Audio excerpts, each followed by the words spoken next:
sabi ng BIR, pag-aaralan pa rin nila, iimbestigahan pa rin nila yung 30 million peso donation ni kay Chis Escudero ni Lubiano. Yun. Ang maganda dito sa balitang ito, binalita na ang BIR, hindi pa rin daw nila palalampasin kahit ang COMELEC ay sinarado na yung investigasyon doon sa ah, kaso ng paglabag nila Chis Escudero at ni Lubiano sa prohibited contribution sa ilalim ng Section 95 Paragraph C ng Omnibus Election Code. Nakakadismaya yung naging desisyon ng COMELEC na binasura nito o itinigil na nito, sinarado na yung investigasyon. Wala daw kasing ebidensya na na-violate nila Chis Escudero at ni Lubiano, Lawrence Lubiano, yung nasabing provision ng Omnibus Election Code. Pero maganda naman itong BIR, sabi ng BIR, sa part nila, hindi ibig sabihin na binasura na ng COMELEC yung investigasyon ng nasabing kaso, ay tapos na sa kanila ang problema na yan. Kaya maganda naman tong sabi ng BIR. Sabi ng Bureau of Internal Revenue, tingnan nga natin kung nagbayad ng tax. Nung panahong nag-donate niyan, kasi dapat pag may donation, may donor, may donee. Yung donor, yan yung nagbibigay ng donation. Yung donee, yung receive. Kapag may donation, mayroong tax yan. Nagbayad ba ng income ng tax sa donation na yan? Yun. Aalamin yun. Pangalawa, the fact na sinabi na itong si Lawrence Lubiano ay nakapagbigay ng donation sa politiko kay Chis Escudero ng 30 million. Ibig sabihin, marami siyang pera. Ay nag-donate pa nga siya ng 30 million. Hindi niya naman sinabi na galing ito sa aking corporation. Ay, pinaubaya lang ito ng corporation para ibigay ko na donation. Kasi kung ganon, galing sa corporation ay talagang direktahan na yan na paglabag. Ang pinapalabas nila, galing daw yon hindi sa corporation, sa Centerways Construction. Galing daw mismo kay Lawrence Lubiano, personal niyang pera. Ang tanong, mayroon bang ganun kalaking pera? O di syempre pag nag-donate ka ng 30 million, ibig sabihin, ilang percent lang ba dapat ang binodonate mo? Sabihin mong mga 10%. Ibig sabihin, marami kang pera. Ngayon, titingnan sa income tax na binabayad ni Lubiano, kung commensurate ba doon sa pagbigay niya ng donation.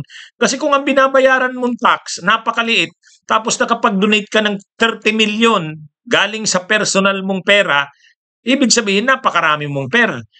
Gaano ba kalaki ang pera mo? Ilang bilyon o ilang daang milyon?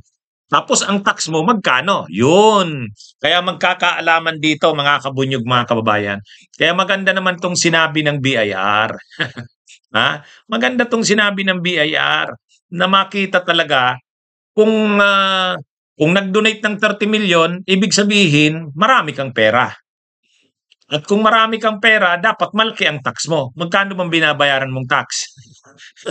Kung napakalit ng binabayaran mong tax, tapos nakapag-donate ka ng 30 million, ay ibig sabihin yan, may questionable ang pagbabayad mo ng tax. Kaya maganda. Salamat naman. Nandyan ang BIR at nagsasabi na hindi pa rin ligtas si Chis Escudero at si Lawrence Lubiano. Unang-una, kung nung pagbanahon ba na nag-donate na yan, nagbigay ba sila ng tax? Pangalawa, kung ganyan ba kalaki ang dinodonate ni Lubiano, ibig sabihin napakarami niyang pera. O magkano bang tax ang binabayaran niya? Doon makikita. Makikita doon kung mayroon pa ring violation itong si Lubiano. Kasi nakakadismaya talaga itong ginawa ng COMELEC Nakakadismaya. Alam niyo mga kabunyog, mga kababayan, dapat ang iba't ibang ahensya ng gobyerno sa paglaban na ito sa korupsyon, nagtutulungan. Tulad niyan, paano makakatulong ang BIR? Ditingnan yung mga binabayarang buwis nitong mga nasasangkot na mga ito. Tulad niyan, yung si Lubiano, sangkot yan. Yung Centerways Construction niya, isa sa mga pinangalanan na 15 na nangungunang construction companies na involved sa flood control. O ibig sabihin, napakarami niyang pera. Ni Lubiano bilang may-ari ng Centerways Construction, nakapag-donate nga ng 30 million. Kaya lang ang tanong, nagbabayad ba siya ng tamang buwis? Malalaman yan sa BIR. Ha? Malalaman yan sa BIR. Ha? Baka arigluhin na naman ni Chis Escudero yan. Inariglo niya ba yung COMELEC? Sabagay, hindi niya na kailangang arigluhin.